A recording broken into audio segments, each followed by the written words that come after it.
तो भैया आज हम आपको जानकारी देंगे वृंदावन के पूरे होली उत्सव की। मार्च में पूरे फागुन मास में जितना भी पूरा उत्सव होता है सबकी A to Z आपको जानकारी देंगे। मार्च की 1 तारीख से लेकर के 30 तारीख तक वृंदावन में और पूरे ब्रज में क्या क्या आनंद होंगे वो आपको इस वीडियो में आपको जानने को मिलेगा। और कब आपको वृंदावन आना चाहिए, किस डेट पर आपको कौन सी जगह पर पहुंचना चाहिए। 13 मार्च को फाल्गुन की होली होती है, जिसमें मतलब कि एक पंडा अग्नि में से ही मतलब निकल के जाता है। इस होली के साथ साथ होली के जस्ट बाद ही ब्रज 84 कोस यात्रा के बारे में भी हम आपको बताएंगे, जिसमें मतलब कि पिछले 2 सालों से पूज्य श्री गुरुदेव महाराज जी के साथ में अपन ने यात्रा की थी। और इस बार पूज्य श्री गुरुदेव महाराज की कृपा से यात्रा का आयोजन हो रहा है, जिसमें मतलब कि अपने जो यूट्यूब फैमिली है मतलब सभी को हम इन्वाइट कर रहे हैं। जिसको आने की इच्छा हो वो इस ब्रज यात्रा के उत्सव में आ सकता है और मतलब उत्साह के साथ में आनंद ले सकता है। तो आइए चलिए इस वीडियो को शुरू करते हैं। ब्रज होली और ब्रज 84 कोस यात्रा। तो होली उत्सव की शुरुआत करते हैं 1 मार्च से। 1 मार्च को क्या है, 1 मार्च को फुलेरा ध्वज, जिस दिन से राधा वल्लभ लाल जी अपने कमर में फेंट धारण करेंगे, जिसमें मतलब कि एक कपड़ा होता है मतलब कि सफेद कलर का, उस फेंट में मतलब कि गुलाल रखा जाता है। ठाकुर जी महाराज के मंदिर में उस दिन से मतलब कि खूब गुलाल उड़ना प्रारंभ हो जाता है। और इसी फुलेरा ध्वज से 1 तारीख से ही ठाकुर जी महाराज राधा वल्लभ लाल जी के गालों पर गुलाल भी लगाया जाता है, जो कि प्रत्येक दिन में आपको दर्शन ऐसा देखने को मिलेगा। और 1 मार्च से ही सेवा कुंज मंदिर में छदम बेस की समाज स्टार्ट हो जाती है, जो कि राधा वल्लभ संप्रदाय की समाज होती है सेवा कुंज मंदिर में। और अब बात करते हैं जो ब्रज की सबसे प्रसिद्ध होली है, जो कि लठमार होली होती है, जिसकी डेट है 7, 8, 9। 7 तारीख को क्या होता है, फाग आमंत्रण होता है, जो कि बरसाने की गोप ग्वाल मतलब जी जाएंगे मतलब नंदगांव में। वहां पर नंदगांव को ठाकुर जी को आमंत्रित करने के लिए कि आओ यहाँ पर लठमार होली खेलने पधारो, लड्डू मार होली खेलने के लिए पधारो। तब 7 तारीख को ही मतलब कि फाग आमंत्रण देने के बाद बरसाने में लड्डू मार होली होगी उसी संध्या को ही। और 8 तारीख को क्या होगा, नंदगांव के होरियारे आएंगे बरसाने में होली खेलने के लिए, लठा मार होली खेलने के लिए। ये दोपहर की 1 बजे से मतलब खूब जोर से स्टार्ट हो जाता है।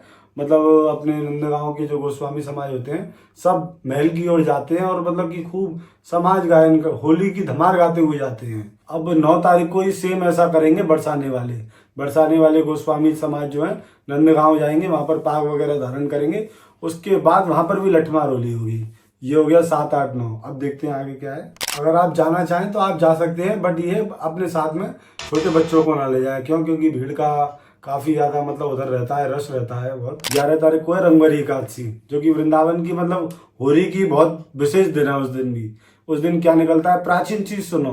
देखो बहुत सारी चीज तो आपको पता होगा, बट जो प्राचीन चीज है उसमें से आपको बहुत कुछ सुनने को मिलेगा। जैसे राधा वल्लभ लाल जी की चाप सवारी निकलती है उस दिन। मतलब ठाकुर जी महाराज, ऐसा भाव माना जाता है कि राधा वल्लभ लाल स्वयं खुद स्वरूप में विराजमान होकर के चाप सवारी में, चाप मतलब सवारी, ठीक है ना, तो उस सवारी में मतलब पूरे ब्रज में पूरे वृंदावन में जाएंगे और गली गलियों में गुलाल उड़ाएंगे। ऐसा भी आपको दर्शन करने के लिए मिल सकता है। वो भी बहुत अच्छा उत्सव वाला दिन है, ठीक है ना। और 11 मार्च को होगी रमन रेती में होली, वो भी मतलब बहुत सुंदर ऐसा आनंद आता है। वहां की भी होली बहुत विशेष है। तो आप 11 तारीख को भी अगर आप वृंदावन आ रहे हैं तो आप आ सकते हैं और रमन रेती में होली का आनंद ले सकते हैं, जिसकी टाइमिंग मतलब कि पूरे दिन जैसी ही रहती है। वो लगभग दोपहर में वैसे ही होली खेली जाती है, सुबह से लेकर के शाम तक खूब होली खेली जाती है उस दिन। अब 12 तारीख को बांके बिहारी जी आ जाओ आप। अगर आप 12 तारीख को आ रहे हैं तो भीड़ तो भैया खूब होनी है रंगभरी एकादशी को, और ये 12 तारीख को मतलब खूब भीड़ होनी है, ये तो बिल्कुल तय है। बट आप जितना आप देख सकते हो, जितना आप झेल सकते हो, उतनी मतलब आराम से आप आइए और होली का आनंद लीजिए।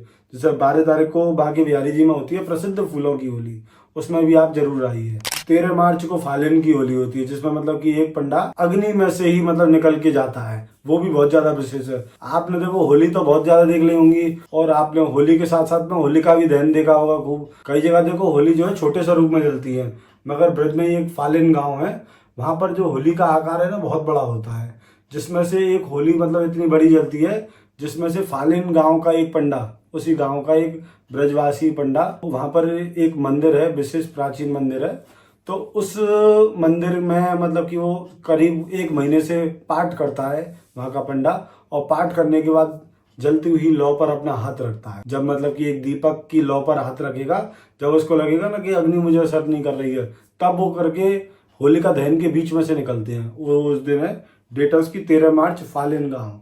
आप नोट कर लीजिए, अगर आपको जाना हो तो विजिट जरूर जाइए। जो कि रात में होलिका दहन होती है। और 13 मार्च को ही मतलब कि वृंदावन में भी होलिका दहन होगा। मतलब ये सेम डेट पर ही मतलब यहाँ पर पूरे ब्रज में होली जलाई जाएगी 13 मार्च की रात्रि को। और 14 मार्च को है धुलेरी, जो कि मंदिरों में धुलेरी कभी भी नहीं मनाई जाती है। जैसे धुलेरी वाले दिन मंदिरों की तरफ से, ठाकुर जी की तरफ से होली नहीं खेली जाती है। और जितने भी ब्रज में लोग रह रहे हैं वो होली खेलते हैं। तो आप भी उस दिन सावधानी से होली खेलिए, क्योंकि उस दिन पूरे ब्रज में मतलब काफी ज्यादा रश रहता है और लोग भी खूब ज्यादा गुलाल उड़ाते हैं। 14 मार्च को धुलेरी हो गई। अब आ जाओ 15 तारीख को, और भैया 15 मार्च को दाऊ जी का हुरंगा। वो भी बहुत ज्यादा विशेष माना गया है। कहते हैं जग में होरी ब्रज में होरा, कैसा ये देश निगोड़ा। सब जगह तो होती है होरी और दाऊ जी में होता है हुरंगा। तो महाराज होरी देखनी हो तो यहाँ आ जाना, होरा देखना हो, हुरंगा देखना हो तो वहां जाना। बट मुझे नहीं लगता, बहुत ही कम लोग होते हैं जो वहां की होली झेल पाते हैं। और 21 मार्च को रंग पंचमी खायरा गांव है, वहां पर भी हुरंगा होता है। और 22 मार्च है वृंदावन में रंगनाथ जी की होली। उस दिन भी आप होली का आनंद ले सकते हैं। इस होली के बाद में अब हम आपको बताते हैं, जैसे 22 मार्च को तो हो गई होली, अब एक और चीज स्टार्ट होती है। वो क्या, 23 मार्च से ही मतलब अपनी ब्रज 84 कोस यात्रा भी है, जिसमें मतलब कि आप सब लोग सम्मिलित हो सकते हैं। अपने ब्रज में एक और कहावत है, ब्रज 84 कोस की परिक्रमा जो एक देत, तो लक 84 योनि के संकट हरि हर ले। जो भक्त ब्रज 84 कोस परिक्रमा का, यात्रा का आनंद लेता है, उसको 84 लाख योनियों में से मुक्ति मिल जाती है। 84 लाख योनियों को भोगना नहीं पड़ता है। 84 लाख योनि के जितने भी संकट हैं, जितने भी पाप अपराध सब कुछ है, सब कुछ से मुक्ति भगवान प्रदान कर देते हैं। ये 84 कोस यात्रा का फल। आपको देखो हम ब्रज 84 कोस यात्रा में क्या क्या आनंद कराएंगे, वो भी हम आपको एक थोड़ा सा प्रलोभन दे देते हैं ना, कि आपका मन करना चाहिए कि यात्रा करोगे। आपने देखो होरी देख ली कि 1 महीने ब्रज में पूरी होरी चलेगी। क्या आपने ऐसा स्थान देखा है जिसमें मतलब कि पूरे 12 महीने 24 घंटे होली के नाम से इस स्थान को जाना जाता हो? मतलब कि साल के 365 दिन भी होली होती है। ब्रज का ऐसा स्थान है वो, जिसका नाम है गुलाल कुंड। वो गुलाल कुंड ऐसा है जहाँ पर ठाकुर जी श्री जी महाराज ने ऐसी होली खेली है। मतलब आप विचार कीजिए, लोग होली खेलते हैं, कट्टों में लेते हैं, थोड़े थोड़े बॉक्सों में उसे उड़ाते हैं। ठाकुर जी महाराज ने ऐसी होली खेली है कि गुलाल के कुंड की जगह है वहां पर। मतलब ठाकुर जी और श्री जी ने इतना गुलाल उड़ाया है कि वहां पर आज भी कुंड है, गुलाल कुंड। आज भी जो भक्त लोग वहां पर जाके गुलाल कुंड की होली खेलते हैं तो वो बहुत ही ज्यादा विशेष होते हैं, क्योंकि हर जगह की होली खेलना तो भैया संभव है, बट ब्रज में भी गुलाल कुंड की होली खेलना बिरला ही लोग पहुंच पाता है वहां तक। तो और ऐसे ऐसे कई स्थान ऐसे जो आपको नहीं पता होगा, वो इस ब्रज 84 कोस यात्रा में आपको ऐसा दर्शन मिलेगा जिसमें कि 4 धाम भी होंगे। ठाकुर जी महाराज ने नंद बाबा यशोदा मैया को ब्रज की भी 4 धाम की यात्रा कराई। मैया बाबा कहने लगे, बोले लाला हमको यात्रा करा, हमारी मतलब उम्र वृद्ध है रही है। तो बोले महाराज आप कौन के मैया बाबा हो जी, तो देखो तुम्हारे लिए ही 4 धाम ब्रज में होंगे। तो 4 धाम आज भी मतलब कि पूरे ब्रज में है अपने, तो उसका भी हम ब्रज 84 कोस यात्रा में आपको दर्शन कराएंगे। और इसी के साथ में जटेरी धाम हो गया। ब्रज 84 कोस यात्रा में अपन मतलब कि वहां भी जाएंगे। फालेन गांव, जहाँ पर फालेन गांव के पंडा के बारे में अपन ने बताया था ना, वो स्थान भी हम आपको दिखाएंगे, जहाँ पर पंडा जो है होली की अग्नि में से निकलता है। वो राख भी दिखाएंगे, मतलब इतने 15 दिन बाद भी वो राख में गर्माहट रहती है। उस स्थान की ऐसी विशेषता है। तो भैया अपने ब्रज में 12 वन और 24 उपवन ये सब आते हैं, और ब्रज 84 कोस यात्रा में सब कुछ देखेंगे। और रमण रेती का भी आपको दर्शन कराएंगे, जिसमें मतलब कि चारों तरफ बालू ही बालू। ब्रज के केदारनाथ, पहाड़ों पर केदारनाथ, वो वाले केदारनाथ तो आपने देखे होंगे, जो जिनकी आपने रील देखी होगी। बट ब्रज के केदारनाथ भी हम आपको इस 84 कोस यात्रा में कराएंगे। केदारनाथ, आदि, बद्री, यमुनोत्री, सब कुछ आपको, नंदगांव हो गया, बरसाना हो गया, गोवर्धन की परिक्रमा हो गई, ये सब कुछ आपको ब्रज 84 कोस यात्रा में मिलेगा। ब्रज का एक एक कुंड नहीं रहेगा, मतलब जो आपने ना देखा हो। और भी मैं आपको स्थान बताता हूँ जो आपको नहीं देखा होगा। एक पूज्य श्री संत हुए श्री गया प्रसाद जी महाराज, तो उनके नाम का कुंड भी है, गया कुंड, तो वो भी ब्रज में है। उनके नाम की मतलब मालाएं भी रखी हुई हैं। ऐसे ऐसे गुप्त स्थान महाराज कि आपको क्या बताएं, सच बता रहे हैं आपको। अगर आप एक बार यात्रा कर लोगे तो आप जो कहोगे कि भैया हर बार यात्रा हमको यही करनी है, क्योंकि पूरा ब्रज का निचोड़ उस ब्रज 84 कोस यात्रा में रहता है। ब्रज यात्रा कर ली तो सोच लो आपने पूरा ब्रज भ्रमण कर लिया। ब्रज का निचोड़ आपने एक ही बार में 7 दिन में ले लिया, ऐसी यात्रा है। इसकी डेट ये है 23 मार्च से 30 मार्च। अब देखो हम आपको ये बता देते हैं यात्रा मतलब कि कैसे होगी।